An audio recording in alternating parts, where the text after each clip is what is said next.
السلام علیکم۔ آج پیر ہے دسمبر کی 2 تاریخ۔ پاکستان میں اس وقت شام کے 7، بھارت میں 7:30، اور یہاں ہمارے اسٹوڈیوز کی گھڑیوں میں صبح کے 9 بج رہے ہیں۔ وائس آف امریکہ واشنگٹن کی اردو سروس سے میں ہوں خالد حمید، خبروں کے ایک بلیٹن کے ساتھ۔ پاکستان کے افغانستان سے ملحقہ قبائلی ضلع کرم میں متحارب فریقوں کے درمیان 21 نومبر سے جاری جھڑپیں رک گئی ہیں اور حالات معمول پر آنا شروع ہو گئے ہیں۔ کئی دن سے جاری مسلسل جھڑپوں کے سبب علاقے میں اشیاء خوردونوش کی شدید قلت پیدا ہو گئی تھی۔ خیبر پختونخوا کے وزیر اعلیٰ علی امین گنڈاپور کی مداخلت سے ہفتے کی شام فریقین جنگ بندی اور مسئلے کو پرامن طور پر مذاکرات سے حل کرنے پر متفق ہوئے تھے۔ کرم کے ڈپٹی کمشنر جاوید اللہ محسود نے اس حوالے سے وائس آف امریکہ کو بتایا کہ جنگ بندی پر عمل درآمد شروع ہو چکا ہے۔ حکام کے مطابق 21 نومبر سے اب تک فائرنگ کے واقعات میں 130 افراد ہلاک اور 186 زخمی ہوئے ہیں۔ اسلام آباد کی انسداد دہشت گردی عدالت نے سابق وزیر اعظم عمران خان کو مزید 7 مقدمات میں گرفتار کرنے کی منظوری دے دی ہے۔ انسداد دہشت گردی کی خصوصی عدالت کے جج امجد علی شاہ نے پیر کو پولیس کی درخواست پر سماعت کی۔ پولیس کی استدعا پر سابق وزیر اعظم کا 7 مقدمات میں 14 روزہ جوڈیشل ریمانڈ منظور کیا گیا ہے۔ پاکستان کی وزارت داخلہ نے اسلام آباد میں پی ٹی آئی کے مظاہرین اور فوج کے درمیان براہ راست ٹکراؤ کی تردید کی ہے۔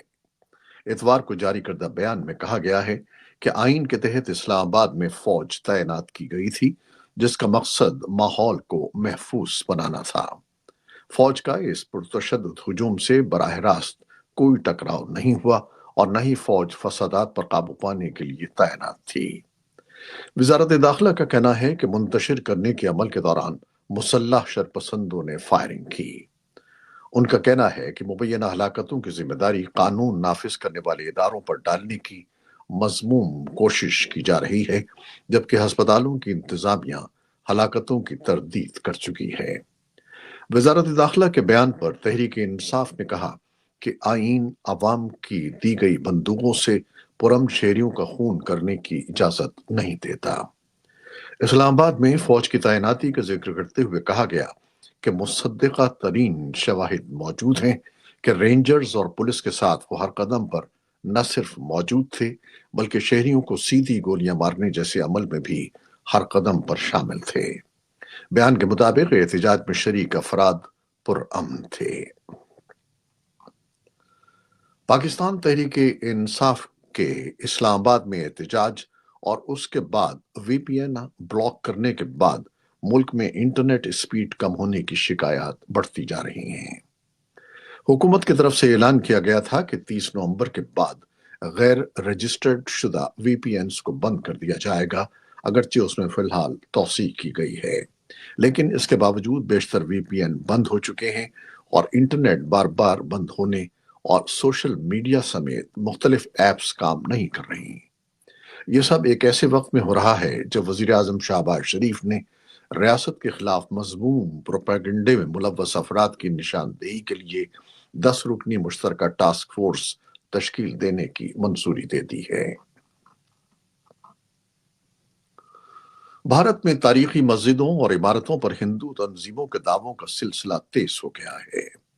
اتر پردیش کی گیان واپی مسجد وارانسی اور شاہی عیدگاہ متھرا اور مدھیہ پردیش کی کمال مولا مسجد کے تنازعات کے بعد نیا تنازع ریاست راجستھان کے شہر اجمیر میں واقع 2.5 دن کا جھونپڑا نامی تاریخی مسجد کے سلسلے میں پیدا ہوا، جس پر ہندو اور جین سادھوؤں نے مندر ہونے کا دعویٰ کیا اور اس میں نماز کی ادائیگی پر پابندی کا مطالبہ کیا ہے۔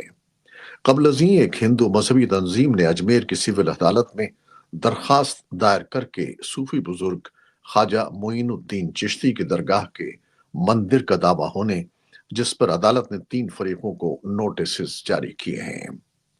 سنبھل کی جامع مسجد کے تنازع میں تشدد برپا ہوا، جس میں 5 افراد ہلاک ہوئے، جبکہ دہلی کی تاریخی مسجد کی سیڑھیوں کے نیچے مورتیاں ہونے اور جون پور اور بدایوں کی جامع مسجدوں کے ساتھ تاج محل اور قطب مینار کے بھی مندر ہونے کا دعویٰ کیا جا رہا ہے۔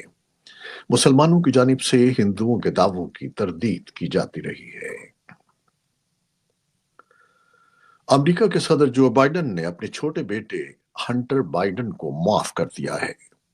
یوں وہ اسلحے اور ٹیکس سے متعلق جرائم میں سزاوار ٹھہرائے جانے کے باوجود جیل جانے سے محفوظ رہیں گے۔ اس سے پہلے صدر بائیڈن نے کہا تھا کہ وہ اپنے صدارتی اختیارات اپنے اہل خانہ کو فائدہ پہنچانے کے لیے استعمال نہیں کریں گے۔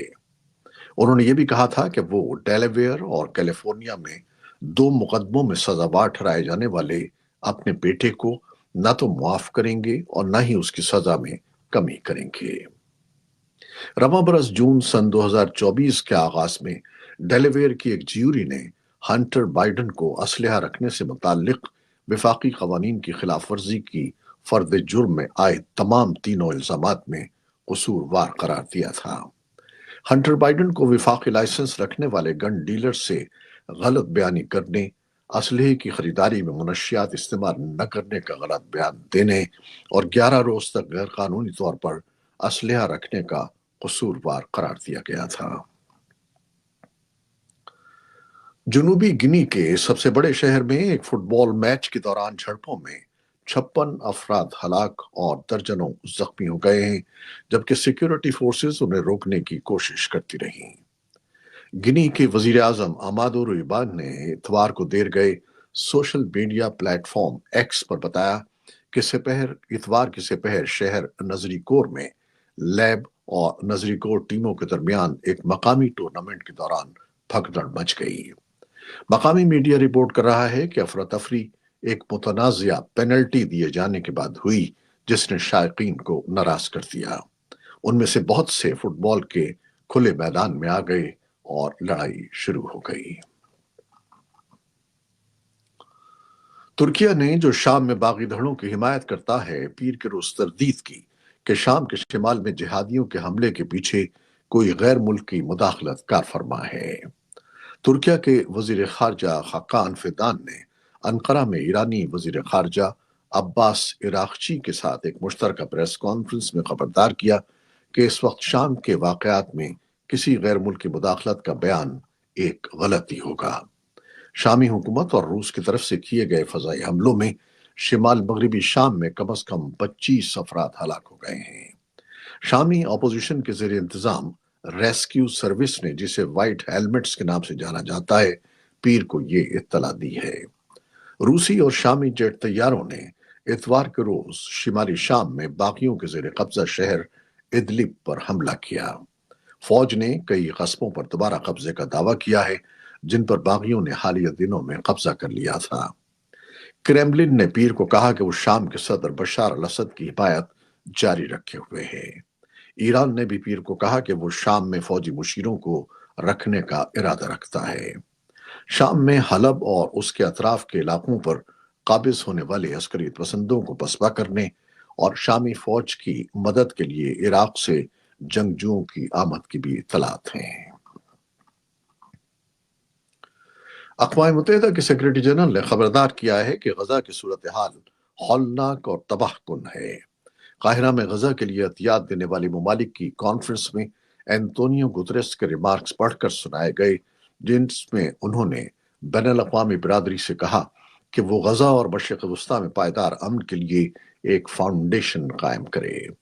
اتوار کے روز وائٹ ہاؤس کے قومی سلامتی کے مشیر جیک سلیون نے امکان ظاہر کیا تھا کہ غزہ میں اسرائیل اور حماس کے درمیان 1 سال سے زائد عرصے سے جاری رہنے والی لڑائی کا خاتمہ ہو جائے گا اور عسکریت پسندوں کے ہاتھوں یرغمال بنائے گئے تقریباً 100 افراد رہا ہو جائیں گے۔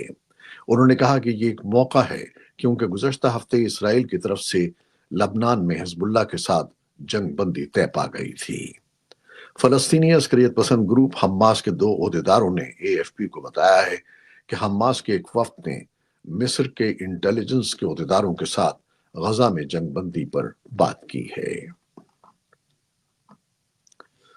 اقوام متحدہ کی اعلیٰ عدالت پیر کو اپنی تاریخ کی سب سے بڑی سماعت شروع کر رہی ہے، جب وہ 2 ہفتوں کے دوران بحث کرے گی کہ دنیا بھر کے ممالک کو قانونی طور پر